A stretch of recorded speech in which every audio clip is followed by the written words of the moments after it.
Hello everyone, as usual it's me Pavlo and I'm here to deliver your daily dose of Ukrainian accent and tell you about an interesting audio gadget. This time we'll be talking about Final Audio UX3000 SV. They're full-size headphones with active noise cancelling, and of course it's a Bluetooth model. Some time ago I reviewed regular version of UX3000 and I didn't expect much because they were pretty generic looking, affordable model. But I was pleasantly surprised by their design, which appeared a bit more complex in real life, and especially by their sound and tuning. So I was really excited by announcement of UX3000 SV because they offered improved noise cancelling, improved sound, and that all for the same price of $150, which makes them a great choice of, just headphones without some fancy things, without some luxurious stuff, just headphones with noise cancelling. Basically what you need for daily usage and for maybe some movies, voice, phone calls, and of course music. So, as you can easily understand, my expectations are pretty high, and let's have a closer look. Box is kind of simple, but does a job pretty nice. You can see product photo, main features listed on the side, and main features are even printed here. Hybrid active noise cancelling, up to 35 hours of work, which is true. Without active noise cancelling with ANC, I've got like 20 plus hours, and multi-point connection. Also, aptX HD is supported. No LDAC, but probably for this price tier, aptX HD is pretty sufficient. So let's go inside of the box. As you can see, no carry case, just some anti-static bags, but hard case would have been a good addition to the accessory set. Headphones themselves, and here we have some accessories. What exactly are we getting here? It's storage pouch, tightly wrapped, just regular fabric pouch, and analog 3.5mm to 3.5mm cable. So even no USB Type-C cable. But on the other hand, everyone have USB Type-C cables available, so probably not putting one extra makes sense. Design of these headphones is absolutely classical. It's simple, but at the same time it's really functional. We've seen such design many times before from other companies and from Final Audio themselves.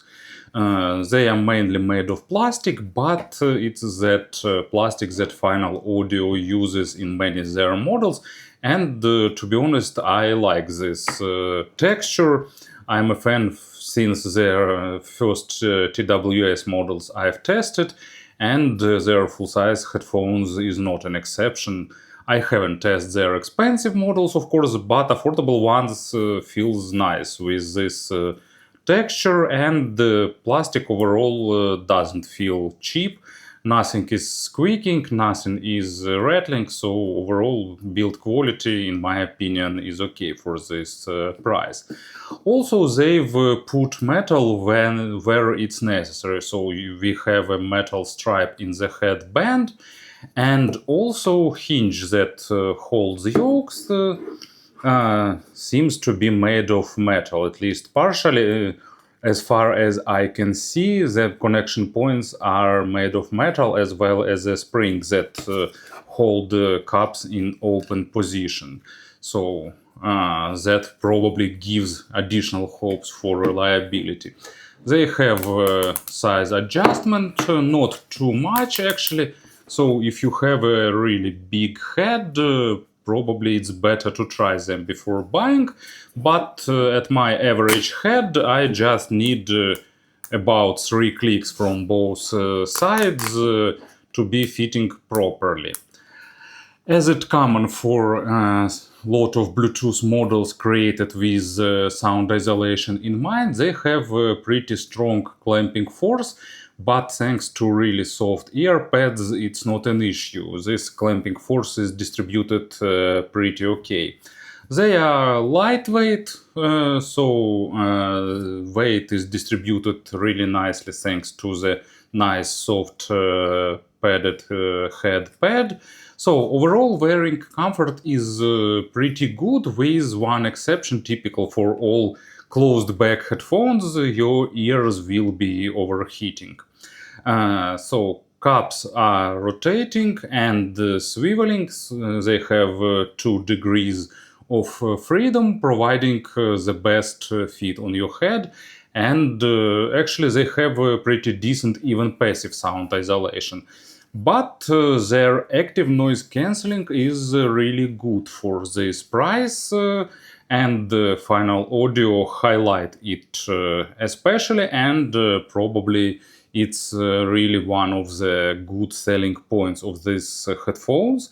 They decently cancel monotone low frequency noises and any type of monotone noises like air conditioner, some motor working nearby, lawn mower machine that worked in my yard for a whole day also was cancelled nice.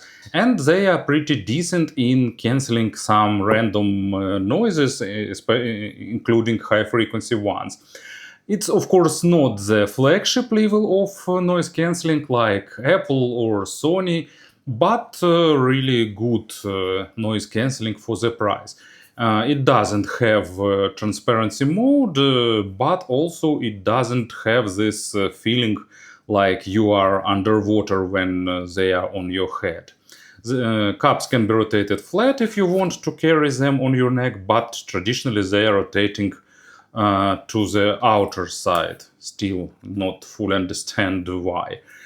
Interesting touch, actually, they have this marking in braille font on the left side, so you can easily distinguish left and right cup. Controls are basic, so USB Type-C for charging, button that turns on and off active noise cancelling, and the 3 buttons controls. This one is a universal button that does almost anything. So it's turn on, off, pairing, and so on. And 2 buttons for volume control and analog input here. They are pretty loud, at least, at my scale of loudness. I didn't try them at full volume because they exceeded my comfort threshold by a pretty good margin, so I'm not trying to crank them as loud as possible. So even on the street there will be enough of volume in them. Earpads are hybrid, so you can see that inside it's some kind of fabric and outside is kind of faux leather. They are soft, have memory foam inside, pretty comfortable, but size is on the smaller side. So let's measure them. It's like 5.5 centimeters, and here it's just roughly 3.5. So when I put them on my head, my ears touching them here and there, but thanks to this soft padding, I didn't experience any fatigue or discomfort, but probably it's a subjective thing here. So my main issue is overheating anyway, but it's not issue of these headphones in particular, but any model. Earpods doesn't seem to be replaceable, at least I didn't find a way to check it because I don't want to break them. I really like this model. They hold connection really well, even in environments where there are a lot of interference outside, like shopping mall with a lot of different Wi-Fi networks. They still held the connection pretty well. So let's check their claims about the crystal clear calls. I put headphones on my head and recording this video using their microphones connected via Bluetooth to my iPhone. I won't apply here any gain correction or equalization, so this part will give you an idea about their microphone sound quality. In terms of sound, Final Audio decided not to reinvent the wheel, and it's a really wise decision because the previous version of UX3000 had really good sound tuning. So they decided to keep it and just added a bit of additional clarity and technicality that helped to improve stage a little bit. And also they made the low frequencies slightly more impactful and more tight to make music more engaging. And also they added a bit of additional energy in the upper mids and lower treble to highlight vocals. They call it vocal first tuning, but actually all other frequencies are not far behind. And subjectively, in my opinion, it's a pretty good tuning for this price. Even for wired headphones, actually, and taking into account that it's Bluetooth headphones, it's even more impressive. So bass goes pretty deep, but main accent is made on low bass, on middle bass. Sorry, lower bass is present, but it's not dominating. But at the same time, it builds the foundation. Of course, it's not super bass heavy model, but impact is really nice. And what I liked in the previous model and I like in this one, that they don't have this feel of plastic cups on the low frequencies. Maybe it's some digital signal processing, maybe it's just well thought dampening, but bass sound pretty clean. Of course, it's lacking a bit of small nuances and details compared to more expensive wired models, and the transitions could be a bit faster, but overall sound is really pleasant, and they found the proper quantity, at least to my ears. It's not super hard hitting low frequencies, but when necessary, they provide a decent rumble and impact. And compared to previous model, bass is better controlled. It's more staying on its place and less shadowing the mid frequencies. So, as an example, I've selected a pretty complex track. It's Musica Nuda, Come Together live, and it's all, half of this track is double bass, which has a pretty good body and sense of presence. Of course, it's not 100% realistic feel of instrument, because for that you will need something more expensive and wired, but still you're getting that sense of resonance, sense of strings moving, and so on.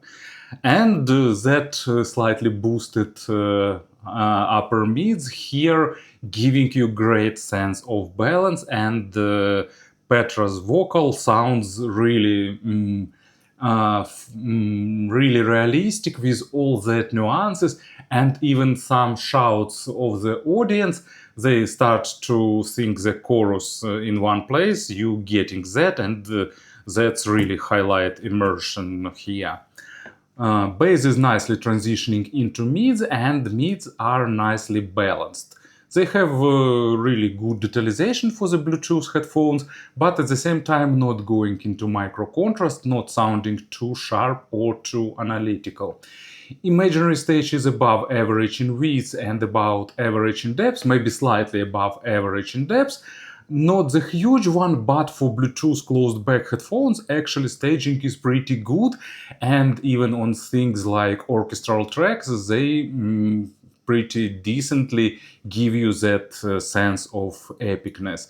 They are not super critical for the quality of records, and they have a boost on the upper mids. It's not too big, but noticeable. So if you're not a fan of such things, maybe it can be not your cup of tea.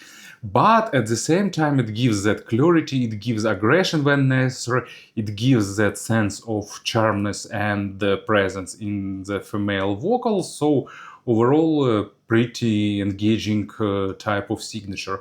Male vocals have also really good body as well as instruments, so they provide you good sense of immersion.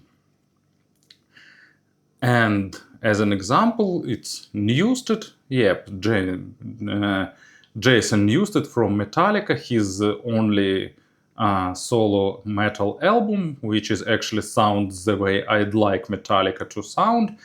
And it has really nice, really bold bass parts. It's not surprising, probably, taking into account that Jason is a bass player.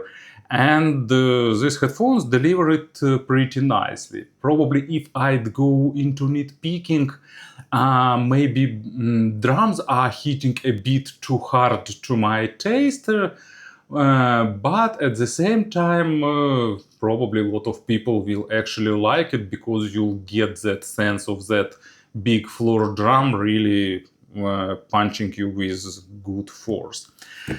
And treble also, it's slightly accented, it's pretty energetic, so you need to love high frequencies here, but it's not too bright, not overly fatiguing. Of course, when some issues are present in record, it will show it to you.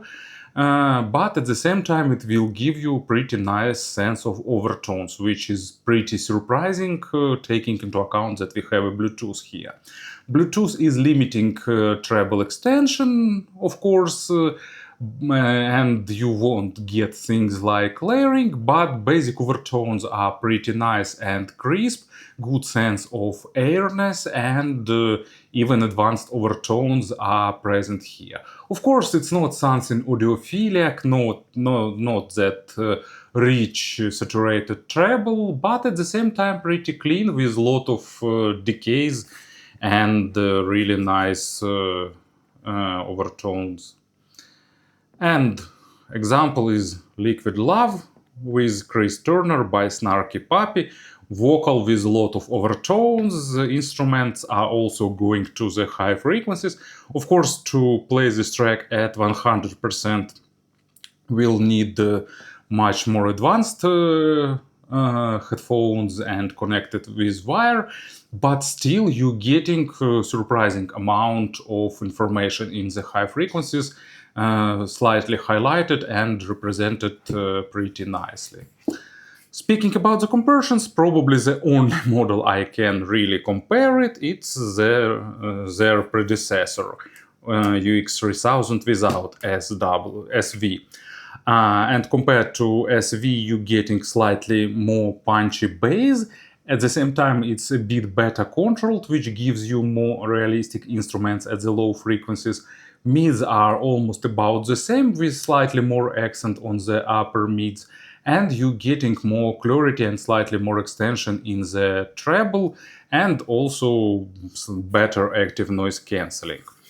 And speaking about the comparisons with more expensive models, to be honest, I'd probably say that in terms of value, this model beats things like Sennheiser's, Sony's.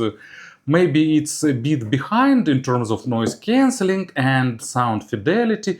Also, it doesn't have a companion app with equalizer. But overall, for $150, you're getting like, I don't know, 85–90% of the flagship sound. I think it's a really good deal, especially if you like such sound signature and if you're looking for some not super expensive full-size headphones. I really can recommend them to you.